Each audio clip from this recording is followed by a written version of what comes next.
Will Ospreay recently took to Twitter where he announced that his recovery is going pretty well. He should be back in a New Japan Pro Wrestling ring pretty damn soon, which is great news for everyone involved. It's great news for New Japan Pro Wrestling. It's even great news for AEW as well because they have their Forbidden Door pay-per-view coming up pretty soon in June, where obviously Will Ospreay is going to have to be involved in some kind of storyline. I'm hoping that they have him run it back with Kenny Omega one-on-one at Forbidden Door in Chicago, Illinois. That would be a fantastic match to set up for the pay-per-view itself.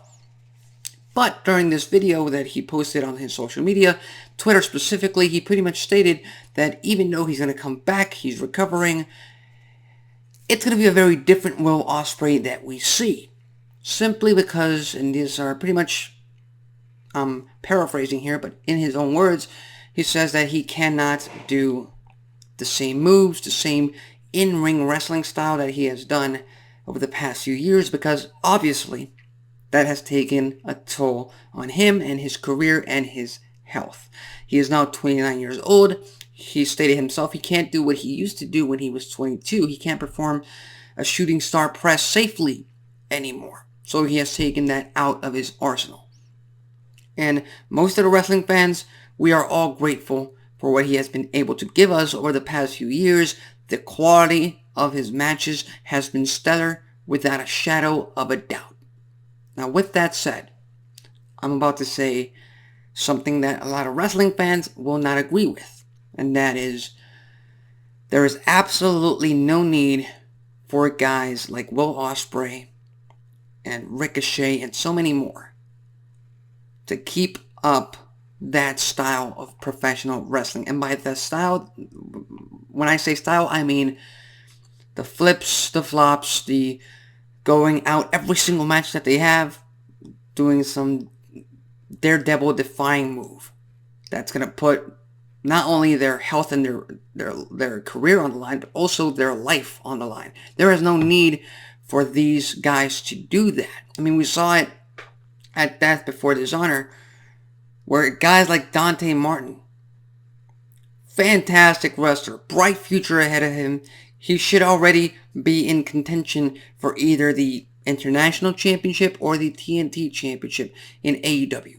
But because he insists on doing this style of just putting his health and his well-being on the line, once again, unfortunately, he got injured. Therefore, he's out of commission once again. And I get it. Wrestling fans, myself included, we love that kind of style. It's entertaining as hell. It gives us the wows and the oohs and the ahs, and it gets the crowd on their feet. But here's the thing, you don't have to do that every single match. You don't have to go out there and perform that every single time. Because, for one, it loses its value. It causes us to expect it rather than be surprised when it does happen. And number two, you have to take advice from guys like The Undertaker and guys like Randy Orton, who in the past have given their advice to some of the younger guys to do less and make less more. Be it more of a storytelling kind of process. Tell a story in the ring. Let the audience in the arena really digest what you've just done, what you've caused to your opponent, what it's caused to you, and what's your next move. There has to be a pause, because if it's all fast-paced and non-stop and we're going from one move to another and we're going to finishing move, 2 count, finishing move, 2 count, signature move, 2 count. Yes, I mean, that catches your attention. I'm not going to say it doesn't, but it loses its value. At least that's from my perspective.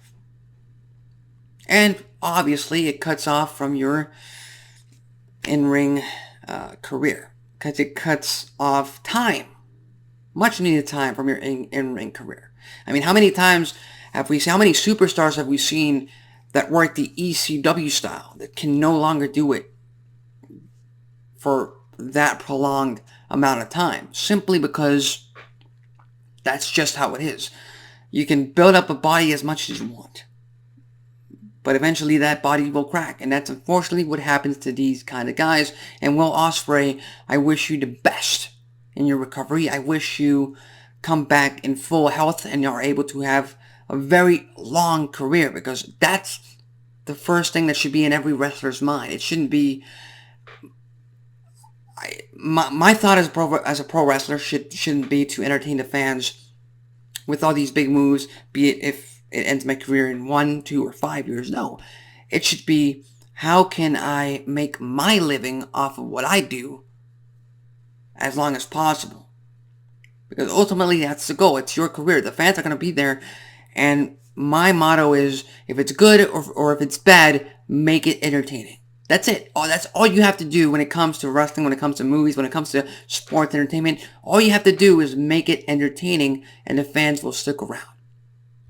That's all you have to do. So with that said, those are my thoughts on this entire situation. Stop devaluing finishing moves. Stop devaluing signature moves. Stop doing these flips and flops that don't really mean anything in the match other than it's just gymnastics. And gymnastics are great in pro wrestling as long as they're safe. As long as neither you or your opponent or opponents are in any kind of danger of getting injured, because that is the business we are in. So with that said, I much prefer the WWE kind of style, which is hit a move, for the most part, hit a move, let it digest, let it sit, let the crowd feel and really digest what they just witnessed, rather than the AEW style. Like, I have nothing against Pentagon and Phoenix or the Young Bucks, but their style is pretty much, they don't take their foot off the accelerator, and every once in a while, that's good. That's a great change of pace from the WWE style. But it gets old, and it takes a toll on your body. But that's just me. So what do you think? Do you think Will Ospreay and all of these superstars should just keep doing what they're doing at the expense of their careers, at the expense of longer careers? Or are you more in tone with me in the fact that maybe they should take a step back? They should really try to incorporate more in-ring psychology and just take a breath every once in a while. So with that said, leave your thoughts, comments, and predictions in the comments section below. We have NXT on the USA Network later on tonight, Tuesday Wrestling, of course. So with that said, I'm Alexis Carrillo. This has been Wrestling Talk, and I'll see you next time.